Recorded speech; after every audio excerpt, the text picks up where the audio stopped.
Assalamualaikum warahmatullahi wabarakatuh. Sahabat hati yang dirahmati Allah Subhanahu wa Ta'ala. Pada kesempatan kali ini, kita akan membahas sebuah tema yang sangat penting dalam kehidupan seorang Muslim, yaitu tentang akal, nafsu, fikiran, dan ruh. 4 unsur ini memiliki peran besar dalam menentukan arah hidup manusia, baik dalam ketaatan maupun dalam kelalaian.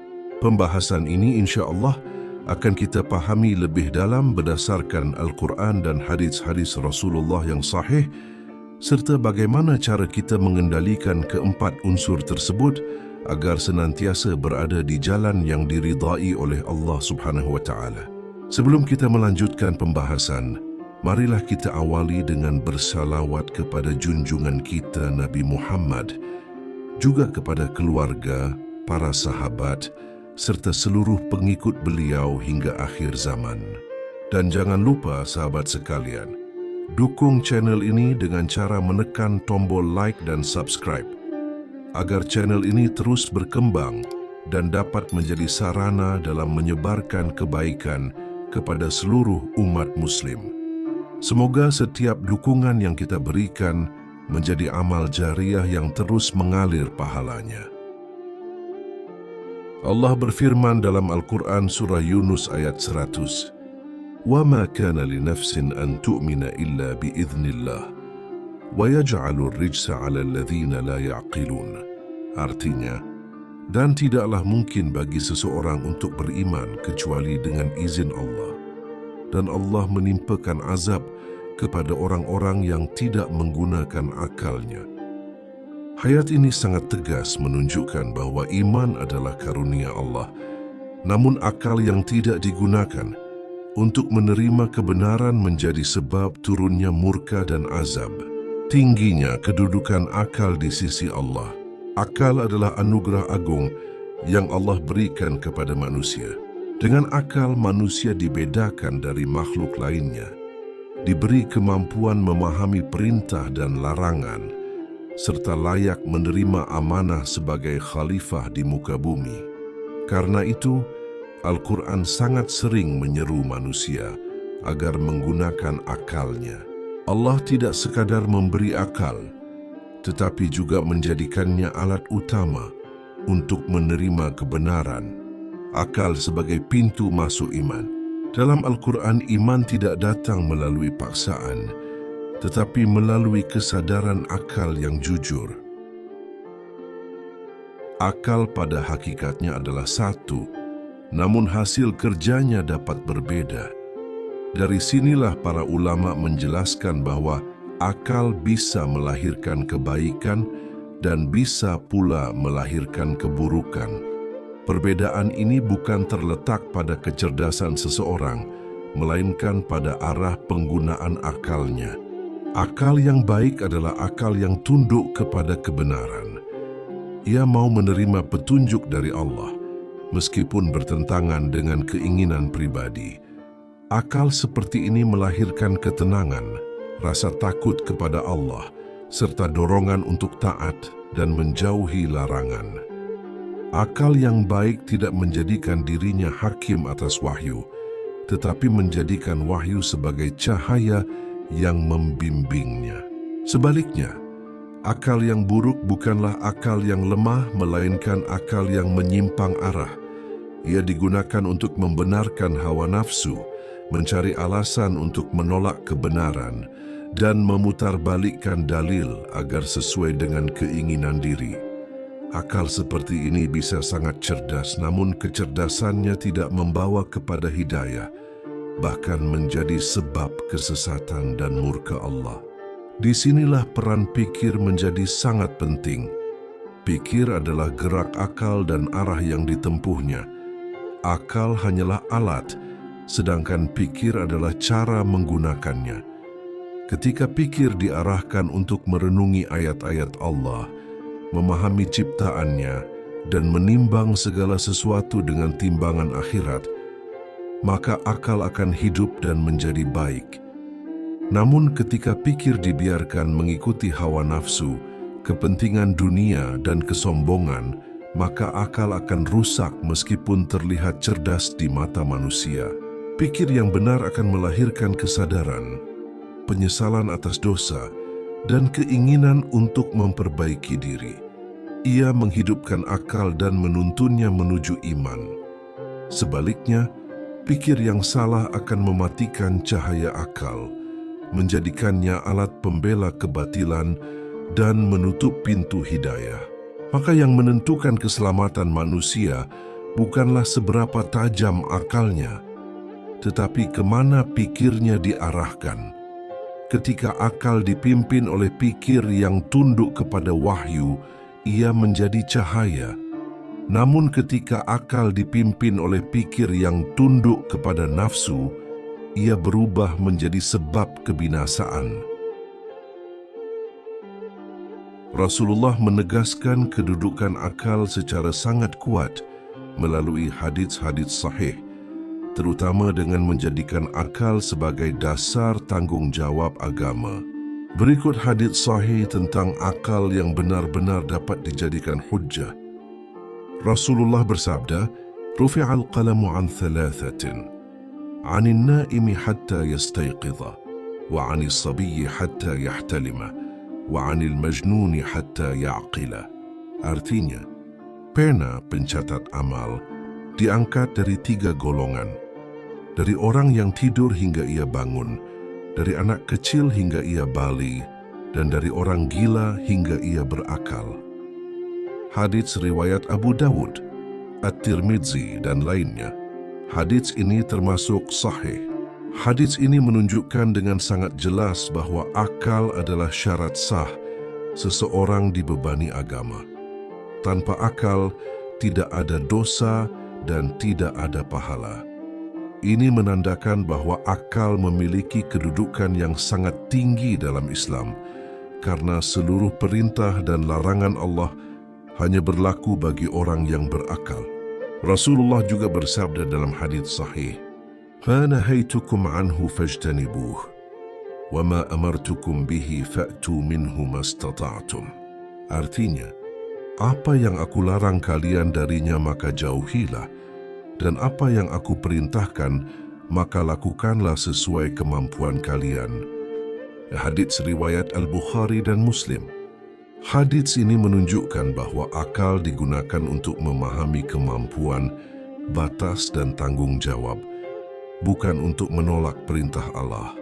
Kesimpulannya, tidak memuji akal sebagai sumber kebenaran mutlak, tetapi menjadikan akal sebagai syarat taklif dan alat memahami perintah Allah. Menunjukkan bahwa hilangnya akal berarti gugurnya tanggung jawab, dan rusaknya penggunaan akal berarti rusaknya agama seseorang. Selanjutnya tentang nafsu. Allah Subhanahu wa Ta'ala telah menjelaskan tentang nafsu secara tegas di dalam Al-Quran. Karena nafsu adalah salah satu unsur terkuat dalam diri manusia yang sangat memengaruhi arah hidupnya.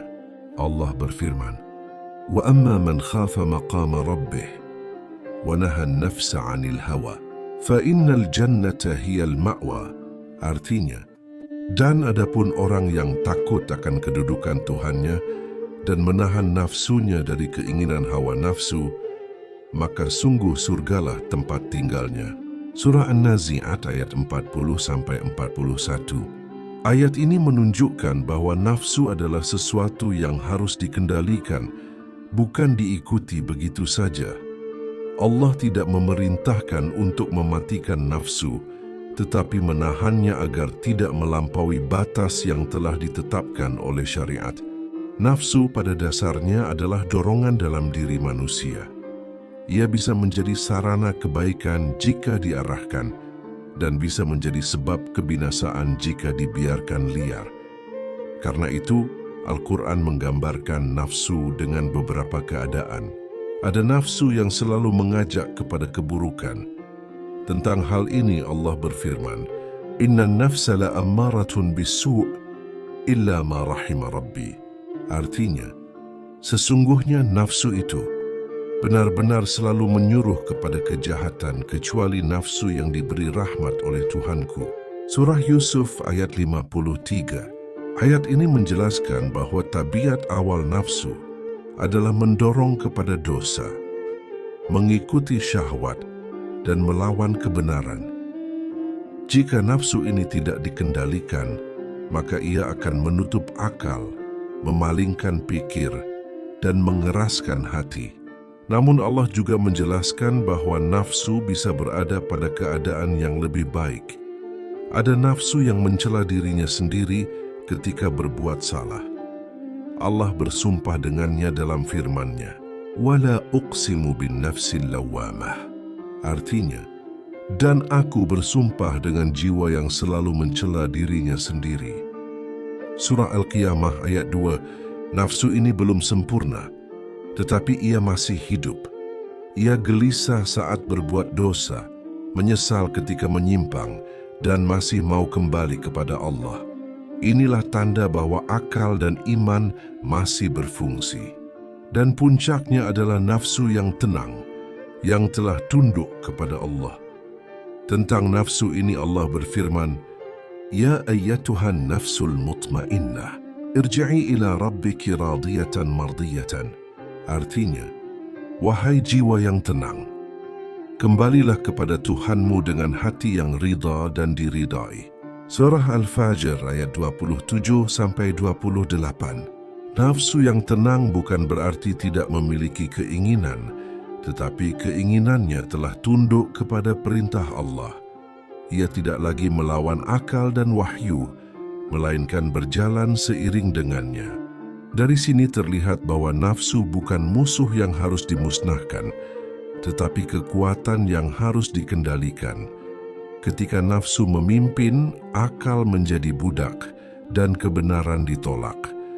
Namun ketika akal dan wahyu memimpin, nafsu berubah menjadi sarana ketaatan. Karena itu, pertarungan terbesar dalam diri manusia bukan melawan orang lain, tetapi melawan nafsunya sendiri. Siapa yang menang dalam pertarungan ini, dialah yang selamat. Siapa yang kalah, dialah yang tersesat meskipun akalnya tajam dan ilmunya luas. Allah Subhanahu wa Ta'ala menjelaskan tentang ruh dengan sangat singkat, namun penuh makna, karena ruh adalah perkara yang paling halus dan paling dalam pada diri manusia. Allah berfirman, وَيَسْأَلُونَكَ عَنِ الرُّوحِ قُلِ الرُّوحُ مِنْ أَمْرِ رَبِّي وَمَا أُوتِيتُم مِّنَ الْعِلْمِ إِلَّا قَلِيلًا. Artinya, dan mereka bertanya kepadamu tentang ruh. Katakanlah, ruh itu termasuk urusan Tuhanku dan tidaklah kalian diberi pengetahuan melainkan sedikit.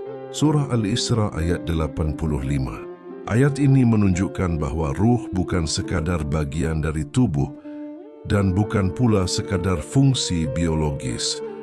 Ruh adalah urusan Allah, sumber kehidupan, sumber kesadaran terdalam, dan tempat turunnya hidayah. Ruh adalah inti manusia. Ketika ruh hidup, maka akal bercahaya, pikir menjadi jernih, dan nafsu dapat dikendalikan.